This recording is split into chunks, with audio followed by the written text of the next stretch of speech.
बिस्मिल्लाहिर्रहमानिर्रहीम। अस्सलाम वालेकुम। कैसे हैं आप सब? उम्मीद करती हूँ आप सब लोग खैरियत से होंगे। अल्हम्दुलिल्लाह मैं भी अब बिल्कुल ठीक हूँ। आज एक और बहुत ही मज़ेदार से टेस्टी सी मैं चाय की रेसिपी लेके आई हूँ, जो बनाना तो बहुत ही आसान है और एक नए तरीके से ये मैं बनाना सिखाऊंगी। आपको बहुत पसंद आएगी। बहुत ही जायका जो इसका लाजवाब था और इसकी खुशबू तो कमाल की थी। बहुत ही टेस्टी ये चाय बन के रेडी हुई है। सर्दियों का मौसम और चाय ना हो ऐसा तो हो ही नहीं सकता। तो बहुत ही ये कड़क चाय कैसे मैंने बनाई है, चले आइए आप लोग के साथ मैं शेयर करती हूँ और आपको बताती हूँ। तो यहाँ पे मैंने पैन ले लिया है। ये वही पैन है जिसमें मैं दूध वगैरह बॉयल करती हूँ। इसके अंदर बिल्कुल भी पानी नहीं होना चाहिए, ये बिल्कुल खुश्क होनी चाहिए। अब इसके अंदर जो है मैं 3 चम्मच जो है ना तकरीबन चीनी के ऐड कर दूँगी। चीनी आप अपने टेस्ट के मुताबिक डाल सकते हैं। हमने दूध अभी इसके अंदर कुछ भी नहीं डालना, पानी भी नहीं डालना, कुछ भी नहीं डालना। हमने इसके अंदर ऐसी वैसी कोई भी चीज़ ऐड नहीं करनी, सिर्फ चीनी ऐड करनी है और 1 चम्मच जो है इसके अंदर पत्ती का ऐड कर देना है। पत्ती भी आप अपने अगर कलर के हिसाब से रख सकते हैं या फिर आप देख लें आपकी जो पत्ती है वो ज़्यादा तेज़ है या हल्की कम, जैसी भी है आप उस हिसाब से इसमें पत्ती डालें। मैंने यहाँ पे सिर्फ 1 चम्मच डाला क्योंकि ये बहुत स्ट्रॉन्ग है।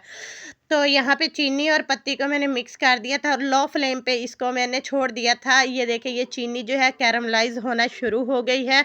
जैसे ही ये चीनी कैरमलाइज़ हो जाएगी तो फिर हम जो है ना बताएंगे कि आपने इसको कितना पकाना है। ज़्यादा इसको नहीं पकाएंगे, ना ही ज़्यादा कुक करेंगे, बहुत ही कम जो है ना हमने इसको कुक करना है। बस चीनी को पिघलाना है। इससे ना तो चीनी का टेस्ट ख़राब होगा और ना ही चीनी का जायका ना ख़राब होगा और ना ही ये कड़वी होगी, क्योंकि हमने इसके अंदर पत्ती डाली है तो चीनी पिघल के अपना कलर भी चेंज करती है। तो ऐसा नहीं होगा क्योंकि पत्ती है इसके अंदर, तो वो इसका चीनी को अपना कलर चेंज करने नहीं देगी। तो हमने इसको अच्छे से जो है ना पिघला लेना है और ये देखिए इसको अच्छे से इस कदर जो है ना हमने फ्लफ़ी कर लेना है कि चीनी और जो है पत्ती वो जो मिक्स हो जाए अच्छे से और ये हल्के हल्के से बबल से बनने लग जाए। हमने इसको पकाना नहीं है ज़्यादा, बस लो फ्लेम पे इसको इस तरह फ्लफ़ी सा कर लेना। जैसे ही ये फूल जाएगी तो फिर इसके अंदर हरी इलायची ऐड कर देंगे।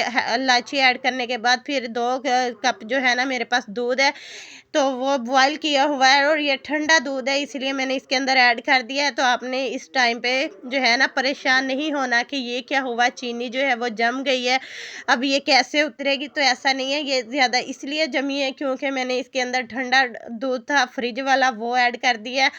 तो आप लोग चाहे अगर नॉर्मल दूध हो तो वो भी ऐड कर लीजिएगा। जो आपके घर में अगर फ्रिज में पड़ा है तो वो भी ऐड कर सकते हैं। तो अब हम जो है ना इसको हिलाते रहेंगे और जैसे ही दूध हमारा गर्म होगा तो ये अपने आप ही सारी जो है चीनी जो जम गई थी वो पिघल के इसके अंदर अच्छे से हल हो जाएगी। तो ये देखिए जी बहुत अच्छे तरीके से हल हो चुकी है। आपने यहाँ पे परेशान नहीं होना कि ये क्या हो गया, चाय हमारी ख़राब हो गई है, तो ऐसा बिल्कुल भी नहीं होगा। बहुत अच्छा टेस्ट, बहुत ही यमी और खुशबू तो इसकी लाजवाब आती है। ये देखिए अभी से बॉयल आया तो इसकी बहुत अच्छी सी खुशबू आनी शुरू हो गई है।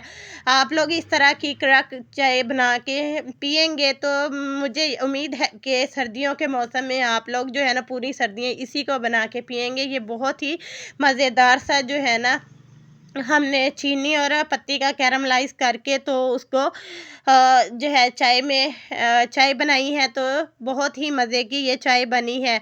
तो आप लोग भी इस तरीके से बनाइएगा, ज़रूर ट्राई कीजिएगा। ये मेरा तरीका बहुत ही यम्मी ये टेस्टी थी। ये चाय बहुत ही सबको पसंद आई थी। मैंने ज़्यादा तो नहीं बनाई, मतलब कि 2 अफ़राद थे हम घर में तो उन्होंने ये पी है तो उनको ये बहुत पसंद आई थी।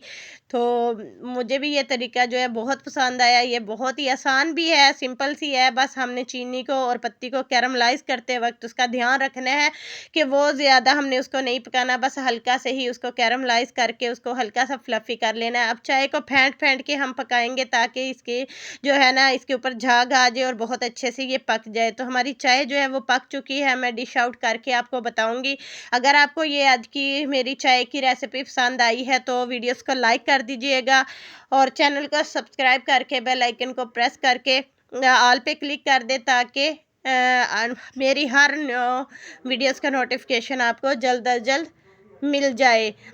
और मैं कुछ लोगों की वीडियोस पे नहीं आ सकी इसीलिए, क्योंकि मेरी तबीयत ठीक नहीं थी, तो इसीलिए मैं नहीं आ सकी। तो इंशाल्लाह अब आगे से तबीयत बिल्कुल काफ़ी हद तक बेहतर हो चुकी है, बस गला थोड़ा सा ख़राब है। तो इंशाल्लाह मैं अब सबकी वीडियोस पे दोबारा आना शुरू हो जाऊंगी। तो ये देखे जी फाइनल लुक, देखिए चाय का कलर कितना प्यारा, कितना सा जो है ना लाजवाब आया है। तो उम्मीद है मुझे ये आज की चाय की रेसिपी आपको बहुत पसंद आई होगी।